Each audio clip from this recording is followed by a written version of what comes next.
নমস্কার বন্ধুরা, আমি বৈশাখী। আপনারা দেখছেন আমার চ্যানেল সবুজায়নের পথে। বন্ধুরা, আজকে আমি এমন একটি প্রকৃতির ভিডিও নিয়ে এসেছি যেটা আপনাদেরকে খুব ধৈর্য নিয়ে দেখতে হবে। যদি আপনারা আমার এই ভিডিওটি দেখতে চান তাহলে আপনাদেরকে অবশ্যই একজন উন্নত মনের প্রকৃতি প্রেমী হতে হবে। বন্ধুরা, আমাদের পরিবেশে সবসময় তো প্রতিনিয়ত কত প্রাণের মৃত্যু হচ্ছে। আমরা সেই প্রাণগুলোকে বাঁচাতে সক্ষম হই না। হয়তো কত প্রাণের মৃত্যুর কারণও আমরা হই, কিন্তু কোনো প্রাণকে যদি আমরা জীবনদান দিতে পারি, তাদেরকে যদি আমরা একটু হলেও তাদের কষ্টটা দূর করতে পারি, তার ব্যথাটুকু উপশম করতে পারি, অথবা তাকে তার মৃত্যুর হাত থেকে বাঁচাতে পারি, এর থেকে বড় আনন্দের আর কিছু নেই।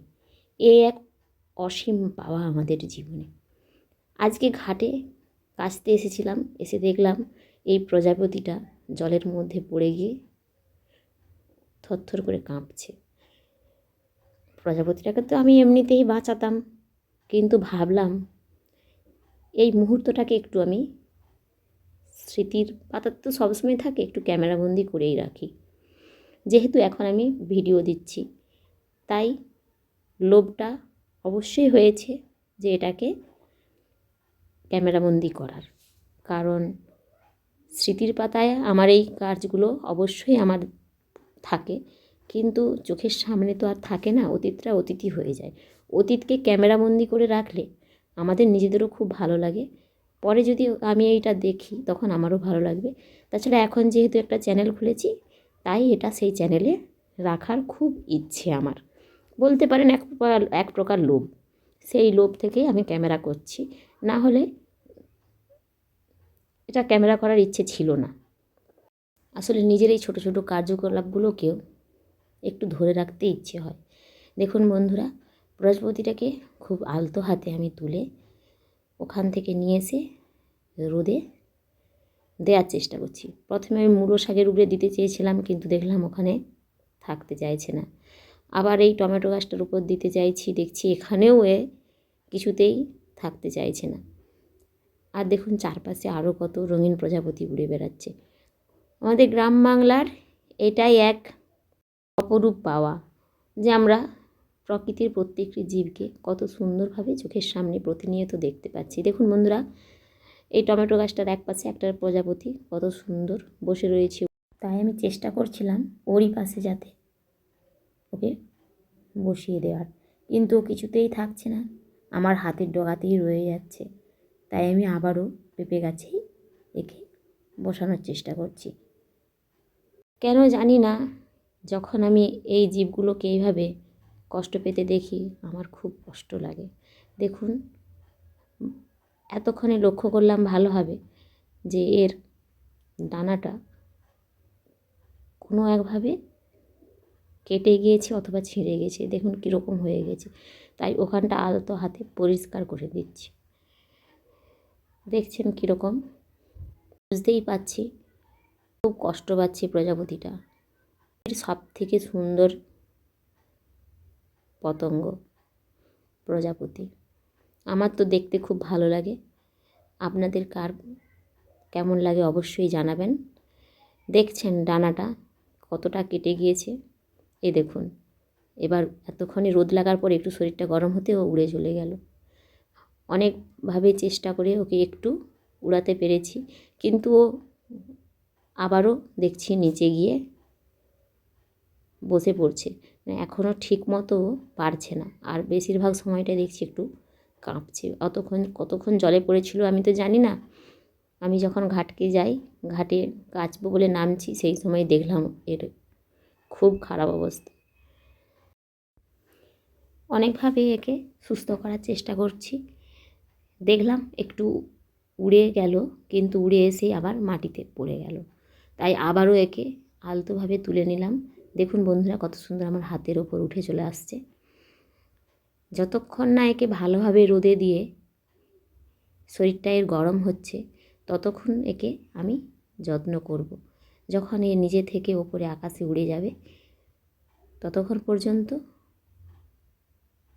আমি একে ছাড়ছি না। একেবারে সুস্থ করে তবেই আমার শান্তি। তাই খুব ধৈর্য নিয়েই আমি অপেক্ষা করছি কখন সেই আনন্দের মুহূর্তটা আমি পাব।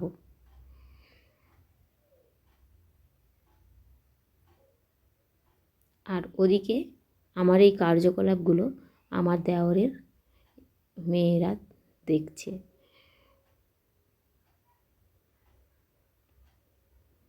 ওদেরও কৌতূহল যে আমি এটাকে সত্যিকারের সুস্থ করতে পারি কি না, অথবা আকাশে উড়োতে পারি কি না।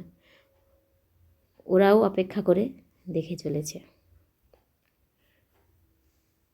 দেখুন বন্ধুরা, আবারও এটাকে পেঁপে গাছের ওপরেই দিলাম, যাতে এর ওপর খুব ভালোভাবে রোদ পড়ে।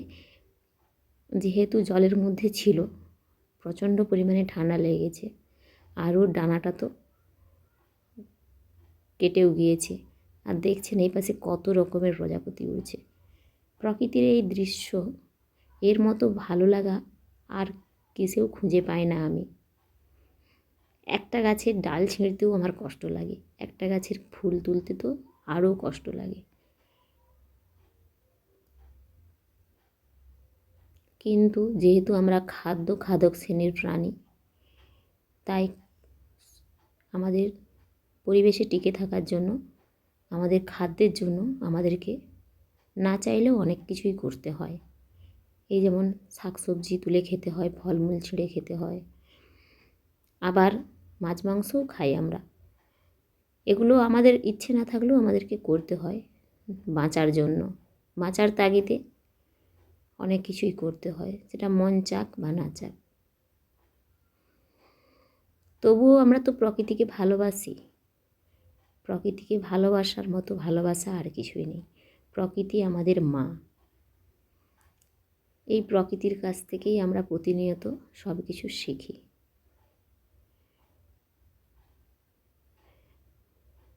দেখুন, পেঁপে গাছটাকে হালকা করে নাড়াচ্ছি যাতে প্রজাপতিটা উড়ে যেতে পারে।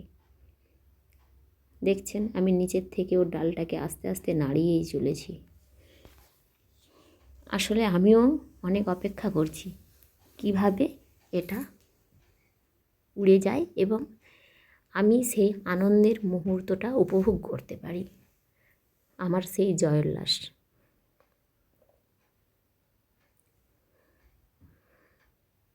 দেখছেন বন্ধুরা, আমি চেষ্টা করেই যাচ্ছি কখন আমার সফলতা আসে।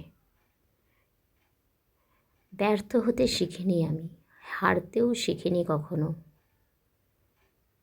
যতক্ষণ না সফলতা পাই ততক্ষণ তো চেষ্টা চালিয়ে যাবই, এটাই আমার পণ। তবে তার জন্য অসীম ধৈর্যের প্রয়োজন, আর আমি সেই ধৈর্যটুকু ধরে থাকবই। এই দেখুন বন্ধুরা, অবশেষে আবারও উড়ল, কিন্তু দেখলাম আবারও এসে ঘাসের মধ্যে বসে গিয়েছে। বুঝতেই পারছি এখনও সঠিকভাবে ও উড়তে পারছে না, এখনও ওর মধ্যে কিছু দুর্বলতা রয়েছে, কিন্তু ও চেষ্টা করছে। দেখুন, বাঁচার যে আমরণ লড়াই, নিজেকে প্রকৃতির সঙ্গে টিকিয়ে রাখার যে আপ্রাণ চেষ্টা, সেটা এই প্রজাপতিটির কাছ থেকেই আমাদের শেখা উচিত। হাজারো প্রতিকূলতার সঙ্গে লড়াই করে টিকে থাকার নামই হলো জীবন। সংগ্রামের নামই হলো জীবন। আঘাত খেতে খেতে আবারও উঠে দাঁড়ানোর নামই হলো জীবন।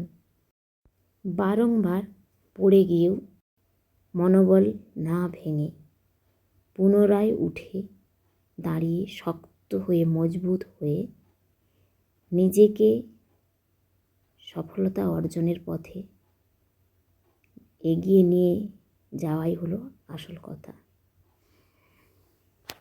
আপনি যদি বারবার চেষ্টা করেন, সফলতা অবশ্যই আসবে।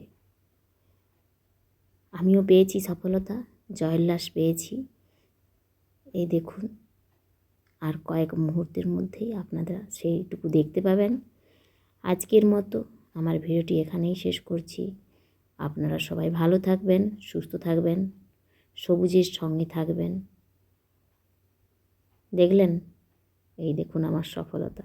ওই সৈনি সোয়ার দিয়া সোয়ার ওই উড়ে চলে গেছে। বাহ বাহ।